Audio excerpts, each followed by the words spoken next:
So hello everyone, this is lecture 2 for the electricity and magnetism. In the last lecture we have started our Coulomb's law and I told you about the superposition principle for discrete charges. So today we will study about the continuous charge distribution. So let's study. So we have a rod of length 2L and we need to find the electric field due to this rod at this point P, which is at this distance from the midpoint of this rod. So let's see, we have an element, a small element, and charge on this element will be dq and it can be calculated using the charge per unit length density. So that is linear density. So lambda dx will give you charge at this point dq. So at this point electric field due to this will be, let's say this is d1 de1, and same element at the same distance from the origin will be existing here also. So this will give you de2 in this direction. So direction will be different, but this magnitude will be same. And what will be the magnitude? It will be lambda dx will be the charge divided by 4 pi epsilon naught r square. R is this distance, so this will remain same. So this is de1 equal to de2, the magnitude will remain same.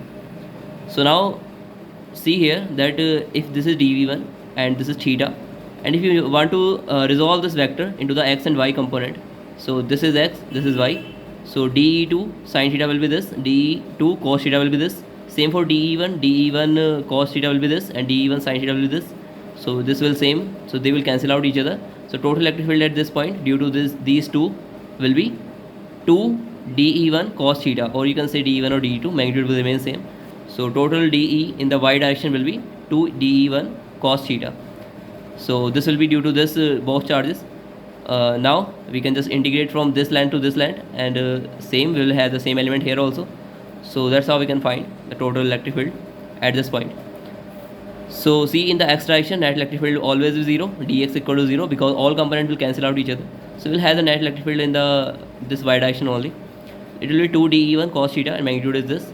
So write the magnitude, it will be lambda ds 4 pi epsilon naught r square. Now cos theta is, see this right triangle, cos theta will be b upon h, so it will be h is r, so d over r. Now you can write r cube. See, this r is nothing but d square plus l square.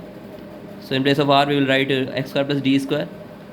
So we'll get this is r square. Now here we have the r3, and r is x square plus d square raised to power 1 upon 2, so it will give you 3 by 2. Now dx and lambda and d are constants, so they will be outside, and this 4 pi epsilon naught is also constant. Now we will take the limit 0 to l, because we have combined these two into the single one. That's why for all these elements we have combined this result. So we will take only for the 0 to l. So now you can integrate this. So how to integrate? Let's assume x as d tan phi. So this is x is d tan phi, then dx will be d sec square phi d phi. So in place of x or the dx we will write d sec square phi d phi. In place of x we will write d tan phi. So d square tan square phi square. So tan square phi. Now take the d square common, it will give you 1 plus tan square phi will give you sec square phi. Now square will cancel out, you will get sec cube phi. So this will be your integral now. And we have to change the limit also. So at x equal to 0, phi will be 0, and let's say at x equal to l we have some phi dash. Okay, so this is this. Now it will be d will cancel out, it will give you d square here, then it will give you 1d, so d will be outside because this is constant. Sec square phi will give you sec phi only, so 1 upon sec phi is cos phi. So integration will give you sin phi here, sin phi dash. Now put the limits. Now we need to find the sin phi dash. So from here at x equal to, means for the phi dash, x equal to l, so it will give you l upon d. So tan phi dash you know, so you can find the sin phi dash, that will be l over under root l square plus d square.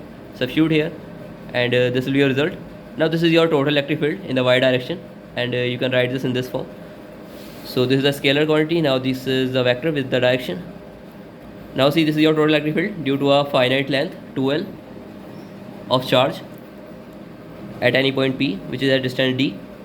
Now let's see, if l tends to infinity, means we have this rod is infinite, means this is going to infinite, then how we can find? Then this let's take this l square common outside. So l square will give you d square over l square, and l will be outside, and l will cancel out this l. So only thing will be remaining here will be this l will cancel out, it will be d square by l square plus 1. So l, as l tends to infinite, so this will give you 0 here, so you will get only 1 here. This l will cancel out, you will get 2 lambda divided by 4 pi epsilon naught d. 2 will give you 2 here, so it will be lambda over 2 pi epsilon naught d. So this is the electric field for a infinite rod at any point d. So that's how you can find. So I hope you understood this thing. Now see, we can imagine this system in the cylindrical symmetry also. Let's take this rod in the z direction. That what we will get. So if this rod is in the z direction, then this will be your y. And now you can see in the cylindrical symmetry, you will have r cap in this direction, and it will remain same always. And this distance is fixed, that is r. So you can write now in place of d, we will get r because the distance is r, and direction will be r cap always. Now see, if you are taking in the Cartesian coordinates, then this direction will change. When you take the downward, it will give you minus y cap. For the upward, it will give you y cap. Here, y cap and minus y cap. But when you take it in the cylindrical coordinate system, it will just, you need to write r cap, because this will always in the r cap direction. It will remain same in all directions. So that's how you can write this into the cylindrical coordinates. This will be in the cylindrical coordinates, and you need to write it in the Cartesian. Then it will be, means here you can take just r cap can be written as r vector divided by r magnitude. So it will be r vector divided by r magnitude is r, so it will give you r square. Now r vector is in, you can write r vector in terms of x and y, so it will be x I cap plus y cap, and magnitude of this will give you x square plus y square. So this can be written in the form of Cartesian also. In the cylindrical coordinates, you can write this in this form, and you already know this thing. So we discussed everything about the length or the rod which carries the charge, and electric field due to that rod. So now let's move to the circular ring. So we have this ring and carries the charge. So we need to find the electric field at this point, which is at d distance from the center of the ring. So let's say we have this dl element, and due to this dl element, what will the electric field? Electric field will be in this direction. And if there is some other element here, so it will also give you in this direction, and here also it will give in this direction. So this vector will make a cone here. So the electric field will make you like this kind of structure at this point. Now see, here all vectors can be resolved in the z and this direction, x direction. So see, this is the xy plane in which this ring is, and this is z direction. So you can resolve this into the xy plane. It will give you dE1 sine theta, and here it is dE1 cos theta. So this dE1 sine theta, and for any other vector there will be d sine theta, and that will cancel out. This means you will get in the xy plane these components. So for all these vectors, you will have components in the xy plane, which will cancel out each other and give you net as 0. So in the xy plane, we have net electric field as 0, and all electric field will be in the z direction because of the dE1 cos theta. So let's say lambda is charge per unit length. So total charge is q ring, and divide by 2 pi r is this total length. So this is constant. Now dE1 due to this small element will be lambda dl will give you a small dq divided by 4 pi epsilon naught r square. This r will remain constant this time. Now this r is equal to d square plus r square, and we have already seen that in this xy plane the total electric field will be 0. So all will be in the z direction, and that will be the sum of due to all the elements. So let's take the total sum. So it will be dE1 cos theta, and we will integrate dE to every point. So integration of dE1 cos theta will give you total electric field. So what is dE1? We already find this, lambda dl divided by 4 pi epsilon naught r square, and cos theta is d by r. Now see, this r is constant this time, so it will be outside r cube, and dl will be only integrated. Now dl is this length, so total integration will give you 2 pi r, 2 pi capital R. So it will be lambda 2 pi r d r square plus d square 3 by 2, because this r small r is equal to r square plus d square, and z cap direction will be z cap. Now see, this is nothing but charge per unit length multiplied by length. It will give you q ring total charge. So this will be your electric field due to a ring. Now you can find at the center also. So at the center d will be 0. At the center d will be 0. So this total electric field will change to 0. So electric field will be 0 at the center. And you can see this in the xy plane, you get always 0 electric field. So that's how you can relate. Now we have the result for the ring. So let's try to find the electric field for our disk, and we will use this result there. So we have this disk, and we need to find the electric field at a point this, which is at distance, some distance d. So what we will do, we will find the electric field due to a ring, and we will integrate this ring from the 0 to capital R. So E ring, we already find this is the result, 2 pi r square by d square 3 by 2 d. Now we have to find for this disk, so we have to find the sigma charge, because for this disk we have the surface charge density, that is charge per unit area. So we have to change this lambda into the sigma. So how can we do that? So let's assume a ring. So for this ring, the total charge is lambda 2 pi r, lambda multiplied by 2 pi r. Now this will be equal to here in the, if you take it in the cylindrical coordinate system, then the area element for this will be r dr d phi, because the theta z is constant here, so dz will be 0 and the resultant area element will be r dr d phi. Now you will get this complete area by this means this sigma is charge per unit area, so sigma dA will give you total charge. So this is your area element. Now take the phi from 0 to 2 pi. Phi is this angle, so this is 0 to 2 pi. This will give you complete area for this small ring. So the sigma divided by this complete area will give you what? The charge on this ring, and this is also charge on the ring, so we can equate both of them. So this will give you d phi will give you 2 pi, and r dr we will take it as it is. So this is now 2 pi r will cancel out, say lambda will be sigma dr. So that's how we can relate. Now you can see this also this way, that this 2 pi r is total circumference multiplies dr is width, so that will give you total area. That is the main formula we use for the area. Now see, this lambda is sigma dr, so we can substitute in place of lambda is sigma dr. So it will be, now dr will go this side, so all the variables will be in this this side, and we have this. So we will integrate for the 0 to r for the all the rings. So this will give you total electric field for the disk. Now to solve this integration, we will assume r square plus d square as t square. So this will give you 2r dr, and d square will be 0, 2t dt. So 2 will cancel out, r dr will be t dt.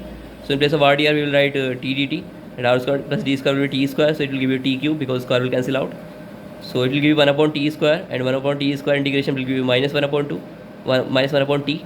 So put the limits, means for the this is your substitution. So for r equal to 0 you will get t as d, and for r equal to r you will get t as under root r square plus d square. So these are the limits. Now e disk will be put the limits here, so you will get this result. So this is the electric field due to a whole disk at this point, which is at distance d. Now let's assume this disk is very expanded, means this r is tending to infinity. We have a large disk, large number of disks, means a very big disk, and comparison to that radius of that disk, this distance is very small, means d is very small than r. So if d is very small, take this d inside, it will give you 1 minus, and d will be here, so it will be d square inside, so it will be r square divided by d square plus 1. So at d tends to 0, this will tends to infinity, and this will give you 0. So answer will be sigma by 2 epsilon naught. So e disk will be sigma by 2 epsilon naught at when the disk is very large, means d is very small than r. So when this is the result, this will be your case when you multiply d inside. Now d will be in the denominator of this, will give you d square, it will give you 1 here, r square by d square. So at r infinite it will give you 0 here, so it will be sigma by 2 epsilon naught, and electric field direction is the perpendicular to the plane, and that is n vector. Now for the infinite seat, this is the result you must remember. For an infinite seat, this is the electric field you will find. So let's see where we use this result. So we use this result in the capacitors also. So let's say we have two seats.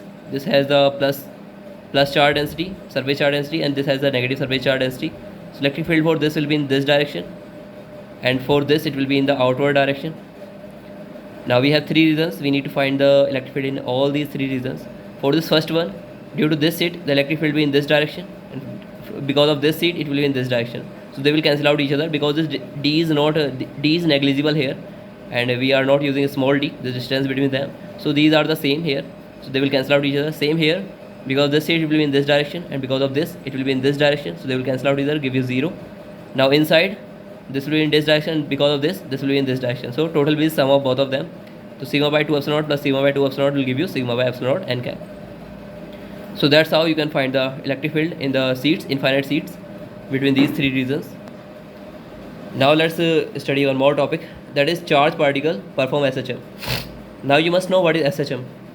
When there is any particle which is oscillating, means it is going in this direction, and there is force, restoring force on this particle in the equilibrium position, toward the equilibrium position, then this particle will perform the SHM, and this force can be represented in this form, F equal to minus kx. This is for the simple harmonic motion.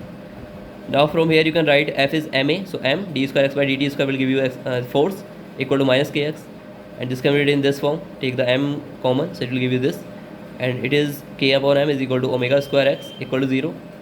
Now this omega square means this is the equation for the simple harmonic motion, so you can compare these equations to find the frequency or the time period. So omega square will be equal to k upon m. From here you can find t equal to 2 pi under root m by k, because omega is nothing but omega equal to 2 pi by t. So that's how you can find t. So if you get this kind of equation for a charged particle, then you can just write the time period or the frequency for that particle. So if you solve this equation, it will give you solution for this as x equal to a sin omega t plus phi. So you must remember this result. Now let's use this result. For a ring, we have a ring which carries the plus q charge on it, and there is this negative charge which is at x distance from this ring, and if you this is minus q charge, so it will be electric field in this because of this ring will be in this direction, and then force will be in this direction, and here also due to this ring electric field will be in this direction and force will be in this direction because charge is negative. So this will oscillate in this region because at here it will the electric field will be 0 and force will be 0. So it is just the force in this same form as we study here. So it is a simple harmonic motion. Then this particle will perform a simple harmonic motion. So F equal to minus q e. So if we can find the anyhow value of k by comparison with this, so then we can write the time period or the frequency for this particle. So let's see if we can find the value of k or not. So we know what is the value of E due to this ring is lambda 2 pi r square plus x square. Is x is where it was d, now it is x here. So it is x square and 4 pi epsilon naught. So this is this. Now take this x outside and compare this complete value with the f equal to minus kx. So this term will be equal to k. You have k here. Now you can write the time period. Time period is nothing but 2 pi under root m by k. So 2 pi under root m divided by k is lambda capital Q divided by 2 epsilon naught r square. Because here this 2 will cancel out this 2 and pi will cancel out pi. So you will get 2 epsilon naught here, 2 epsilon naught r square and divided by lambda q. So lambda q divided by 2 epsilon naught r square, and m was already there. So you have k here, so you can write t equal to 2 pi under root m by k. So that's how you can find time period for any charged particle oscillating or having the simple harmonic motion. So you must remember these results, very important. So that's it for today. We'll meet you in the next lecture. Thank you everyone.